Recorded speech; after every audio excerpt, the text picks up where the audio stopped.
Ethiopia, one of the world's oldest countries, center of the powerful Aksumite kingdom, whose rulers claimed lineage from the biblical kings of Israel, including David and Solomon, hosted the earliest remnants of human ancestors or hominids, and the first African nation to deliver a decisive defeat against a European colonial power.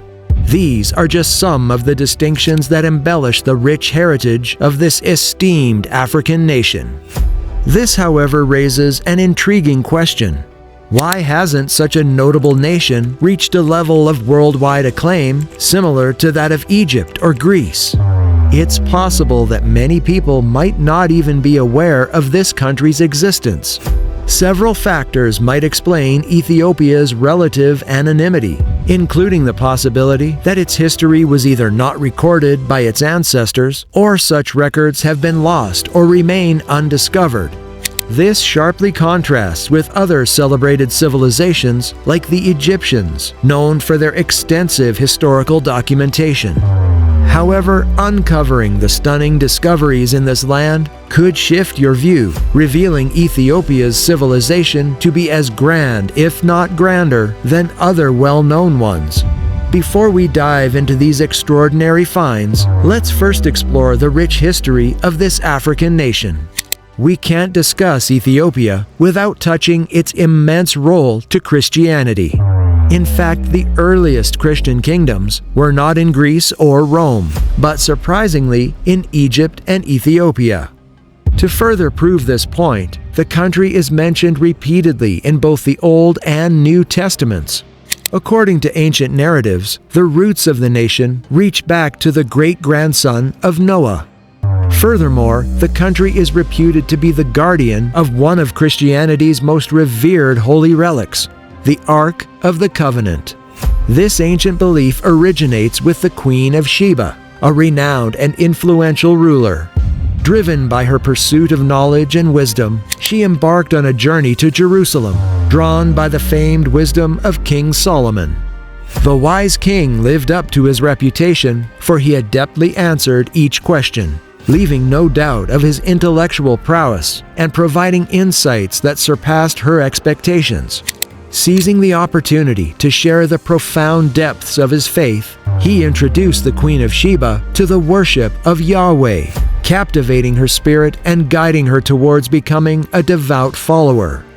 However, the queen's journey didn't conclude with her mere return to her homeland. She brought back more than just wisdom.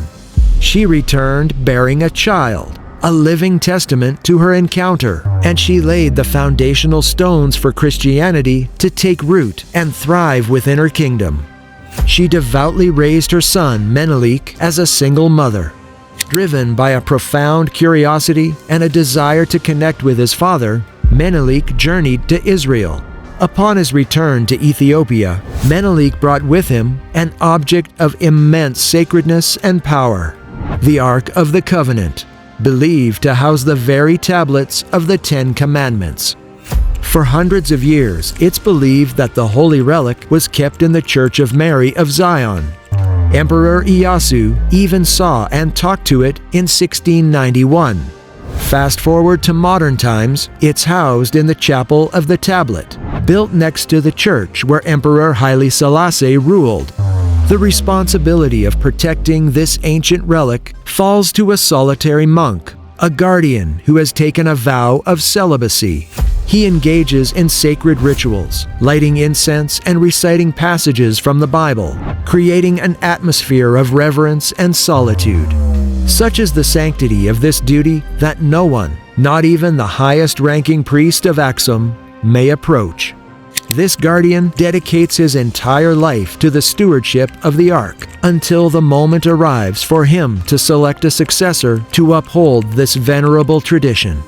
However, the significance of this nation extends far beyond its role as the custodian of one of Christianity's most coveted relics. Its strategic position, nestled near the crossroads of the Middle East, Europe, and Asia, renders it a pivotal hub in the world of international commerce. This prominent position in global trade has propelled the country to become one of the emerging major powers in the Horn of Africa, enjoying unprecedented economic growth. Moreover, sharing borders with Eritrea, Somalia, and South Sudan, its position holds significant political and geographical relevance for international security. With almost 130 million people, it's the second biggest country in Africa by population. This mix of so many people creates a rich blend of old traditions from both Middle Eastern and African cultures. The country's status as a cultural melting pot is hardly surprising, given its possession of one of the world's most extensive historical records. Archaeological finds dating back an incredible 3 million years underscore its importance as a pivotal center for scientific research and historical study. 2-million-year-old early humans. As far back as 2 million years ago, ancient humans inhabited the highlands of present-day Ethiopia. This groundbreaking revelation emerged from the re-examination of a fossilized jawbone belonging to a child unearthed in the region, sending shock waves through the scientific community. What distinguishes this discovery is that it provides the earliest evidence of our human ancestors inhabiting high-altitude regions. Before this significant find, the hunt for fossils of our ancient kin mostly took us to the lower regions of eastern and southern Africa. Discovered in 1981 at the Garba 4 site, nestled within the vast Melka region of the highlands, the jawbone, affectionately named Little Garba, was promptly classified as belonging to the hominin lineage, a family that includes modern humans and their long-extinct relatives. Yet its exact place within this family was unclear until the advent of sophisticated synchrotron imaging techniques. Through this technology, it was confirmed that the fossil belonged to an early form of Homo erectus. It was also established that Little Garba was astonishingly 2 million years old, positioning it among the most ancient Homo erectus fossils ever discovered. This discovery shocked the scientific community, for it defied the previous beliefs that Homo erectus began in the valleys and then climbed to higher ground. Quite on the contrary, it seems like the highlands of Ethiopia might have been the original home of Homo erectus, rewriting the journey of these early humans from the mountains to the plains. The harsh terrain of the highlands necessitated a leap in innovation, pushing this species to develop sophisticated stone tool technologies to survive the rugged landscape. Additionally, the cooler climate of the highlands presented unique challenges, demanding adaptability and resilience from this species to overcome and flourish in such demanding environments. Living in such demanding conditions likely served as a crucial period of adaptation, arming them with the skills and resilience needed for their eventual migration out of Africa. This experience would have prepared them to navigate and thrive in a variety of challenging environments encountered during their journey. Lost City of Giants. Tales of giants roaming the earth echo through the myths and legends of numerous cultures worldwide, and Ethiopia is no exception. In the Harla region, nestled near Dire Dawa, Ethiopia's second-largest city, archaeologists have uncovered the ruins of what is believed to be a lost city, shrouded in legends of being once home to these colossal beings. The Oromo people believed that the structures found in the region were the handiwork of a mythical race of giants who inhabited the area long before their arrival. This theory gains support from the remnants of a city constructed with massive stones, compelling locals to deduce that only beings of great stature could have engineered and assembled such monumental structures. While direct evidence of giants remains elusive, the excavation has unveiled Harla's extensive connections with the global world, far surpassing previous assumptions. Experts believe that this ancient city could be more than 1,000 years old. Discoveries include Islamic burial sites, headstones, a mosque dating back to the 12th century, and an array of artifacts from as far afield as Madagascar, the Maldives, Yemen, China, and Egypt, indicating Harla's role as a vital trade nexus from the 10th to the 15th centuries. These findings lend further credence to the notion that Ethiopia's historical ties with the Gulf region and East Asia extend much further back in time than previously thought. Monolithic rock-hewn churches.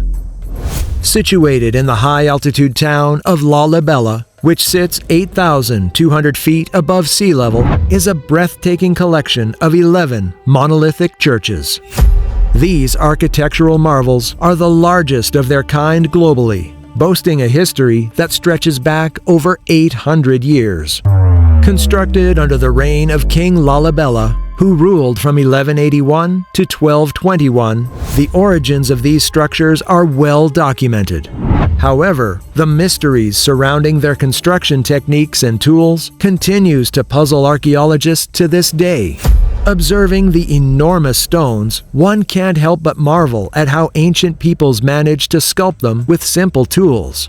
Even with today's advanced equipment, such as chisels tipped with carbon steel and diamond-edged blades, replicating their work would be an impressive feat. Moreover, the sheer quantity of stone and dirt that must have been removed to form the churches and their cavernous interiors is believed to be substantial.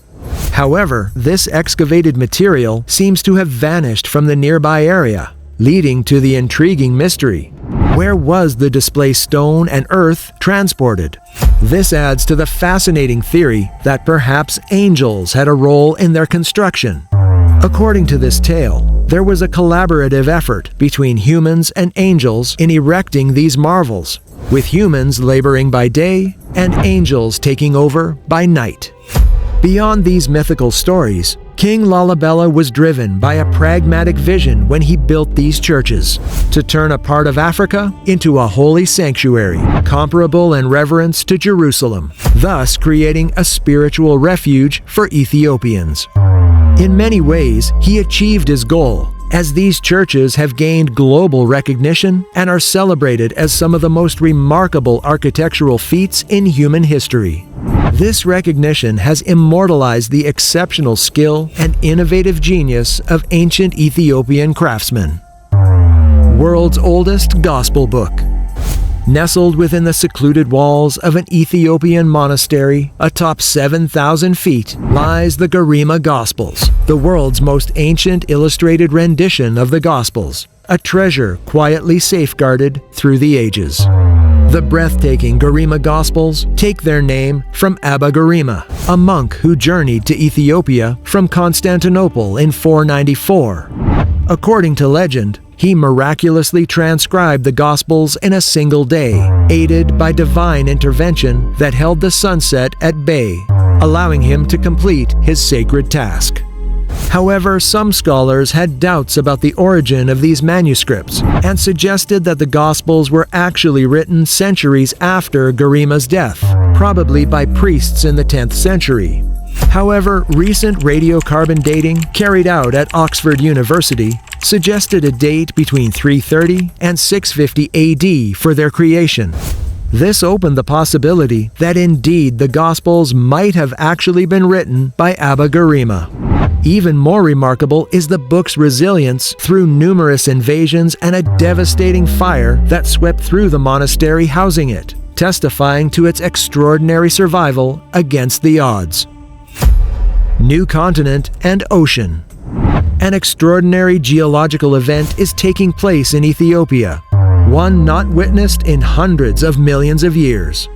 The country is at the forefront of tectonic shifts that suggest the African continent is in the process of splitting, possibly heralding the emergence of Earth's sixth ocean. The Somalian and Nubian tectonic plates are moving apart, and this movement will eventually split Africa into two, similar to how South America and Africa were separated into two continents a long time ago. The epicenter of this extraordinary geological development is the Afar region, where tectonic plates are dynamically interacting, exerting forces that stretch and compress the Earth's crust. This activity has rendered the crust exceptionally thin in this area, allowing magma to ascend from the mantle and sculpt a landscape dotted with volcanoes, hot springs, and geysers. This ongoing tectonic activity was dramatically highlighted in 2005 by the appearance of a striking 35-mile rift within the East African Rift Valley, a chasm reaching depths of over 50 feet and widths of 65 feet. However, this monumental geological shift won't occur within our lifetimes. Experts estimate that the complete formation of a new ocean and the division of the continent will take place over the next 5 to 10 million years. This gradual but significant transformation will redefine the Earth's geological contours. Ultimately, the discoveries we've highlighted underscore Ethiopia's critical role in enriching our understanding of the globe and the intricate mosaic of human history.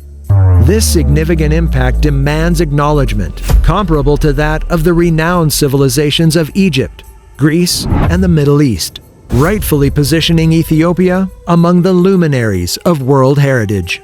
But what are your thoughts about this? We hope you liked our story. Until next time.